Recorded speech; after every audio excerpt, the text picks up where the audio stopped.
అస్సలాము అలైకుం రహమతుల్లాహి బర్కాతుహు. అందరికీ నమస్కారం. సోదరులారా, ఒక్క నిమిషం ఆలోచించండి.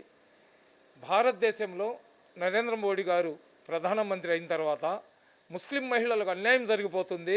వాళ్ళ భర్తలు తలాక్ తలాక్ తలాక్ అని చెప్పేసి వాళ్ళను వదిలేసి వాళ్ళ జీవితాలతో ఆడుకుంటున్నారని చెప్పి ముస్లింల మీద తీన్ తలాక్ ఏదైతే షరియత్కి వ్యతిరేకంగా ఒక చట్టాన్ని తీసుకొని వచ్చి ముస్లిం మహిళలను నేను రక్షించానని చెప్పుకునే నరేంద్ర మోడీ గారికి నేను ఒక సామాన్య భారతీయుడిలాగా ఒక ప్రశ్న అడగాలనుకుంటున్నా.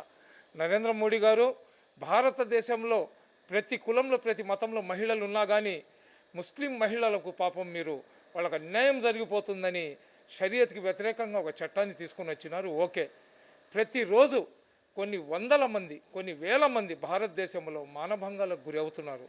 కులం మతం వయసుతో నిమిత్తం లేకుండా ఎక్కడ పడితే అక్కడ మహిళ కనబడితే చాలు 3 సంవత్సరాల పసిపాప నుంచి 80 సంవత్సరాల వృద్ధురాలి దాకా ఆమెను చేర్చడమే ధ్యేయంగా పెట్టుకొని రాక్షసులు తిరుగుతుంటే అటువంటి రాక్షసులను నియంత్రించడానికి మీరు ఎటువంటి చట్టం తీసుకొని వచ్చారో ఒకసారి మోడీ గారు ప్రజలకు సమాధానం చెప్పండి. నిజంగా మీకు మహిళల మీద ప్రేమ, అనురాగం, చిత్తశుద్ధి కానీ ఉంటే ఎవరైనా సరే మహిళల జోలికి వెళితే, మహిళల వైపు కన్నెత్తి చూసినా, మహిళలకు మానభంగాలు చేసిన, మహిళలకు చంపిన అటువంటి వాళ్లను నడి రోడ్డు మీద ఊరి తీసే చట్టాన్ని మీరు తీసుకొని రండి. పార్లమెంట్లో అదేవిధంగా దిగువ సభలో ఎగువ సభలో మీకు మెజార్టీ ఉంది. మీరు ఏ చట్టం తీసుకొని వచ్చినా కానీ ఆ చట్టాన్ని ఆమోదించుకోగల సత్తా సామర్థ్యం మీ దగ్గర పెట్టుకొని ఇటువంటి చట్టం మీరు ఎందుకు తీసుకొని రాలేకపోతున్నారు? మీ పార్టీలో ఉన్న నాయకులు, మీ పార్టీలో ఉన్న ఎంపీలు, మీ పార్టీలో ఉన్న కార్యకర్తలు వాళ్ళే ఎక్కువ మానభంగాలు చేస్తున్నారు. కాబట్టి ఇటువంటి చట్టం ఏదైనా తీసుకొని వస్తే ఎక్కువ వాళ్ళే నష్టపోతారనే భయం ఉందా? మీరు దేశానికి ప్రధానమంత్రి, మీరు ఏ పార్టీ నుంచి గెలిచినా కానీ ప్రధానమంత్రి మటుకు మీరు బీజేపీ వాళ్ళకు కాదు, భారతదేశంలో ఉన్న భారతీయులకు మీరు ప్రధానమంత్రి.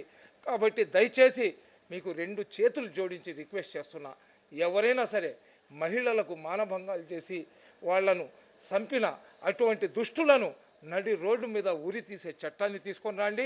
6 నెలల లోపల ఆ కేసు దాన్ని ఏదైతే ఉంటుందో దానికి ఇన్వెస్టిగేషన్ కానివ్వండి, కోర్టులో జడ్జిమెంట్ కానివ్వండి, మొత్తం 6 నెలల్లో ట్రయల్ అయిపోవాలా, 6 నెలల్లో శిక్ష పడే చట్టాన్ని మీరు తీసుకొని రావాలని, ప్రతి భారతీయుడు దీన్ని సమర్థించాలని, ఈ వీడియోని చాలా ఎక్కువ మంది షేర్ చేయాలని, అదేవిధంగా ఏదైతే మనం భారత్ మాతాకి జై అంటాము, భారత్ మాతాకి జై నేను కూడా చెప్తాను. కానీ భారతదేశంలో ఉన్న మాతలను, తల్లులను, చెల్లెలను రక్షించడానికి వాళ్ళ కోసం ఇంకొకసారి భారత్ మాతాకి జై అని చెప్పి ఈ వీడియోని షేర్ చేయండి. అస్సలాము అలైకుం.